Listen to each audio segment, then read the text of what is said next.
Saudara dan saudari terkasih, Injil kita hari ini diambil dari Injil Matius bab 10 ayat 24 sampai ayat 33. Seorang murid tidak lebih daripada gurunya, atau seorang hamba daripada tuannya. Cukuplah bagi seorang murid jika ia menjadi sama seperti gurunya, dan bagi seorang hamba jika ia menjadi sama seperti tuannya.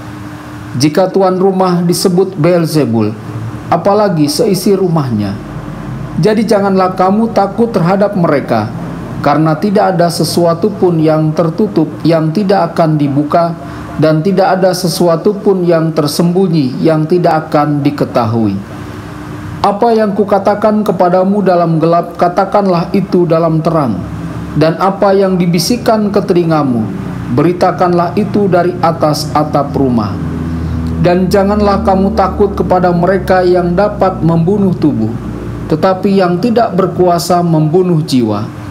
Takutlah terutama kepada Dia yang berkuasa membinasakan baik jiwa maupun tubuh di dalam neraka. Bukankah burung pipit dijual 2 ekor seduit? Namun seekor pun daripadanya tidak akan jatuh ke bumi di luar kehendak Bapamu. Dan kamu, rambut kepalamu pun terhitung semuanya. Sebab itu janganlah kamu takut, karena kamu lebih berharga daripada banyak burung pipit. Setiap orang yang mengakui aku di depan manusia, aku juga akan mengakuinya di depan Bapa-Ku yang di surga. Tetapi barang siapa menyangkal aku di depan manusia, aku juga akan menyangkalnya di depan Bapa-Ku yang di surga. Berbahagialah orang yang mendengarkan sabda Tuhan dan tekun melaksanakannya. Sabdamu adalah jalan, kebenaran dan hidup kami.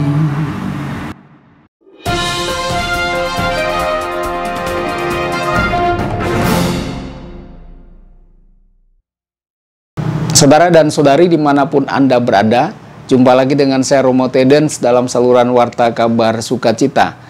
Semoga Anda semua tetap dalam keadaan sehat dan berbahagia.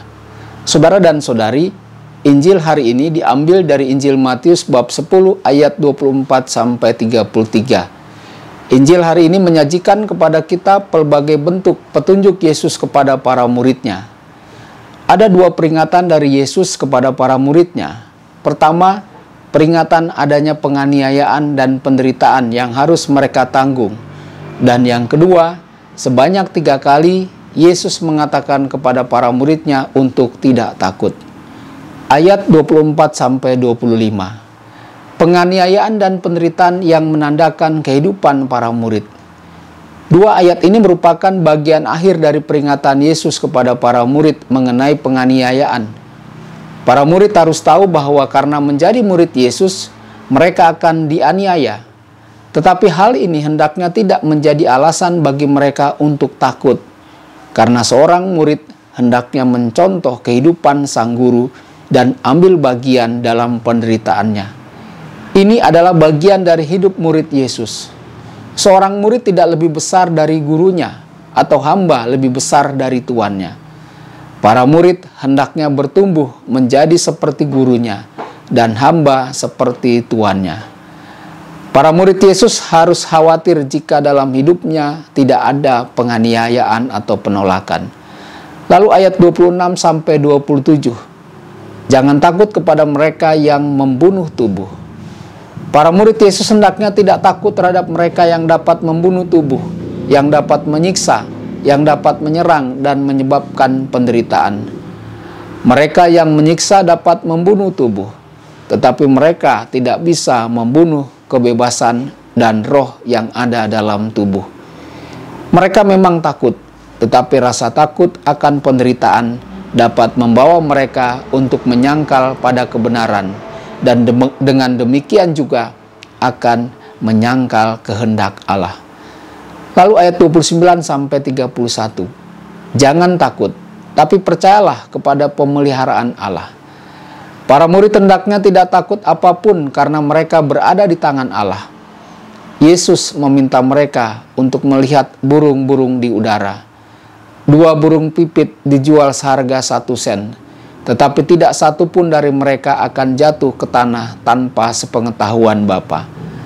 Setiap rambut di kepala kamu telah dihitung, karena itu jangan takut, karena kamu lebih berharga dari burung-burung pipit. Ayat 32 sampai 33. Jangan takut untuk menjadi saksi Yesus. Saudara dan saudari terkasih, pada akhirnya Yesus menyimpulkan segalanya dalam kalimat ini. Setiap orang yang mengakui aku di depan manusia, aku juga akan mengakuinya di depan Bapa-Ku yang di surga. Tetapi barang siapa yang menyangkal aku di depan manusia, aku juga akan menyangkalnya di depan Bapa-Ku di surga. Kita semua berada dalam genggaman Allah, dan Allah beserta kita setiap saat. Saudara dan saudari terkasih, pertanyaan refleksi bagi kita adalah, apakah kita pernah takut? Dan mengapa kita takut? Apakah kita pernah dianiaya ketika kita mewartakan kehendak Allah dan mewujudkan kehendak Allah dalam hidup kita? Apakah kita pernah menyangkal Yesus hanya untuk mencari rasa aman dari diri kita masing-masing? Tuhan Yesus memberkati Anda semua. Sabda Allah adalah kebenaran. Sabda Allah adalah kehidupan. Mari kita mencintainya, mari kita menghayatinya. Ya Tuhan yang ku muliakan, sabdamu angkat resahku.